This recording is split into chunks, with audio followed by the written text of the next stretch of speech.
Hey friends, welcome back to my YouTube channel target with education.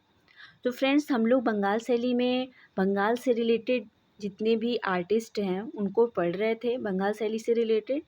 तो आज के जो आर्टिस्ट हैं उनका नाम है नंदलाल बोस जी। तो स्टार्ट करते हैं। नंदलाल बोस जी, इनको जो है शिव सिद्ध कलाकार की उपाधि दी गई अवनीनाथ टैगोर जी के द्वारा। अवनीनाथ टैगोर जी जो कि बंगाल शैली के जनक के रूप में जाने जाते हैं, और अवनीनाथ टैगोर जी ने ही नंदलाल बोस जी को शिव सिद्ध कलाकार की उपाधि दी थी। ठीक है।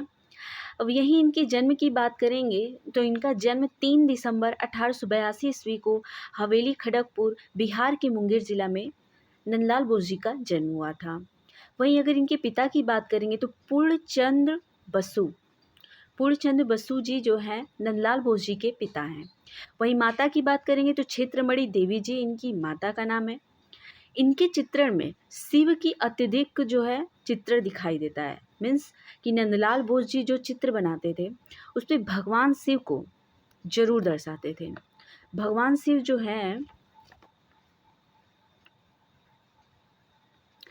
भगवान शिव के बारे में चित्रण करते थे। मतलब कि ये जो चित्र बनाते थे उसमें सबसे अधिक भगवान शिव को दर्शाते थे। जब ये 8 वर्ष की रहते हैं, 8 वर्ष की उम्र में ही इनकी जो माता रहती हैं उनका देहावसान हो जाता है, कि मीन्स वो डेथ हो जाती है उनकी।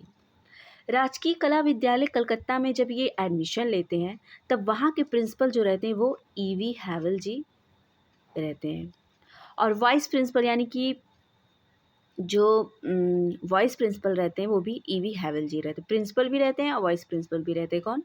जिनका पूरा नाम अर्नेस्ट विनफील्ड हैवल रहता है। ठीक है। 1909 और 10 में लेडी हैरिंगम की अध्यक्षता में जो है ये अजंता की गुफा की प्रतिलिपियां तैयार करते हैं। कौन? नंदलाल बोस जी करते हैं। 1921 में बाघ गुफा के चित्रों की प्रतिलिपियां बनाते हैं नंदलाल बोस जी। 1917 या फिर 1918 ईस्वी में Indian society of oriental art में शिक्षण कार्य करते हैं। कौन? तो नंदलाल बोस जी। 1922 ईस्वी में रविन्द्रनाथ टैगोर ने नंदलाल बोस को शांति निकेतन के कला भवन का अध्यक्ष बनाया था। रविन्द्रनाथ टैगोर जी बनाते हैं कहाँ का? तो शांति निकेतन की कला भवन का अध्यक्ष बनाते हैं, जहाँ से 1951 में ये जो है अपने कार्य से मुक्त हो जाते हैं। ठीक है। 1922 में रविन्द्रनाथ शांति निकेतन ले गए और वहाँ कला भवन में इनकी नियुक्ति कर देते हैं। ठीक है। एक इनका चित्र है नंदलाल बोस जी का महाश्वेता। महाश्वेता चित्र को नंदलाल बोस जो है अपने साथ लेकर जाते हैं। अर्नेस्ट विनफील्ड हैवल जो उस चित्र को देखकर, यानी कि महाश्वेता जो चित्र है उसको देख करके तुरंत इन्हें एडमिशन दे देते हैं। किसे? तो नंदलाल बोस जी को। 1924 ईस्वी में रविन्द्रनाथ टैगोर के साथ वर्मा, चाइना और जापान की यात्रा करते हैं नंदलाल बोस जी। ठीक है। किसके साथ? रविन्द्रनाथ टैगोर जी के साथ। 1936-37 में इन्होंने फैजपुर, मतलब 1936-37 में जो कांग्रेस का अधिवेशन होता है फैजपुर, वहाँ के पंडाल की सज्जा करते हैं। कौन? नंदलाल बोस जी करते हैं।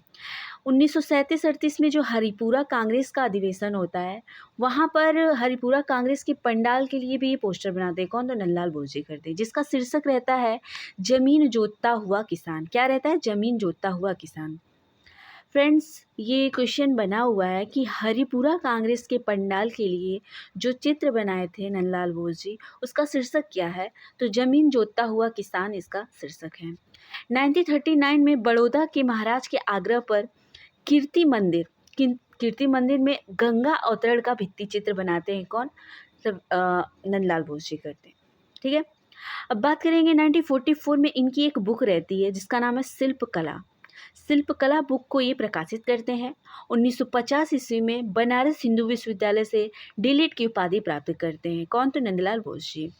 1954 ईस्वी में इनको भारत सरकार के द्वारा पद्म विभूषण से इनको सम्मानित किया जाता है। किसे? तो नंदलाल बोस जी को।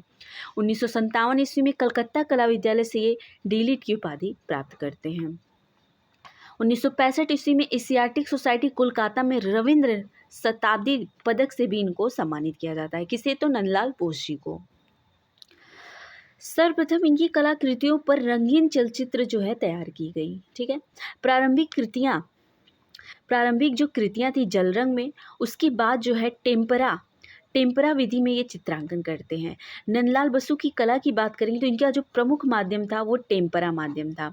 वही जल रंग और पोस्टर कलर से भी ये बनाए गए। मास्टर मुसाई के नाम से ये जाने गए। नंदलाल बोस जी को मास्टर मुसाई के नाम से जाना गया। काव्य संग्रह इनका क्या था? छायानिक और गीत विज्ञान का इन्होंने चित्रण किया था। छायानिक और गीत विज्ञान का चित्रण किसने किया था? तो नंदलाल बोस जी ने किया था। जगदीश चंद्र बसु के निमंत्रण पर विज्ञान मंदिर में ये जो है महाभारत के चित्र बनाते हैं। कौन? नंदलाल बोस जी।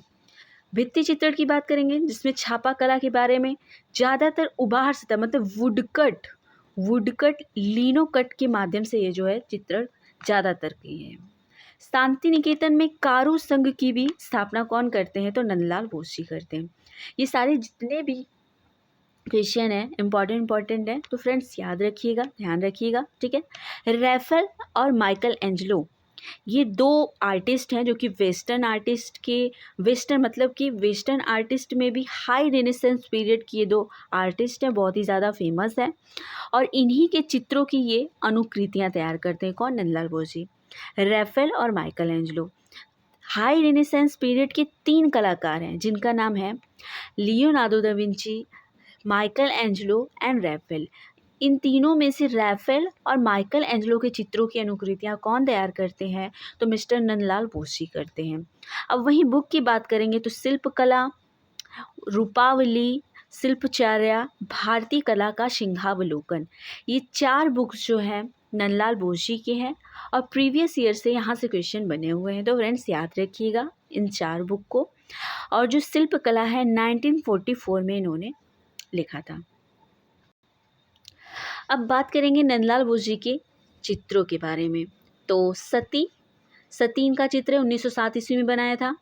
सती का देह त्याग 1908 ईस्वी में बनाया था और 500 रुपीज़ का पुरस्कार जो इन्हें Indian society of oriental art के द्वारा दिया गया था।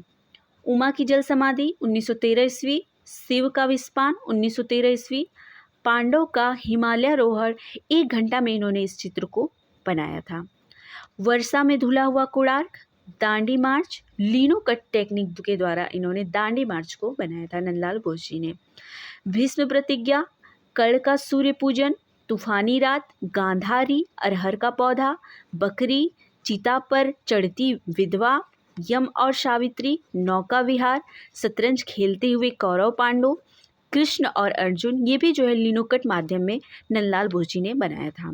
Kurukshetra important 1925, Parthasarathi most important 1912 मतलब 1912 ईस्वी में पार्थसारथी को इन्होंने बनाया। तारों से भरी रात टेम्परा माध्यम इन्होंने बनाया था, ये भी इम्पॉर्टेंट है। और एक है गुरुदेव नर्तकी। ये सारे चित्र जो है नंदलाल बोस जी के हैं और नंदलाल बोस जी बंगाल शैली के आर्टिस्ट के रूप में जाने जाते हैं। अब वहीं इनके डेथ की बात करेंगे तो 1966 ईस्वी में नंदलाल बोस जी की मृत्यु हो जाती है। तो फ्रेंड्स नंदलाल बोस जी के बारे में हम लोगों ने पढ़ा, जन्म मृत्यु, इन्होंने अपनी लाइफ में क्या क्या किया, फिर उनके इम्पॉर्टेंस बुक हो गए, इम्पॉर्टेंट फिगर के बारे में पढ़ा। तो ये बहुत ही इम्पॉर्टेंट आर्टिस्ट हैं, इनको ध्यान में रखिएगा, ठीक है। अगर आप मेरे चैनल पर नए हैं तो प्लीज़ मेरे चैनल को सब्सक्राइब करिएगा, लाइक करिएगा, शेयर करिएगा। आज के लिए बस इतना ही।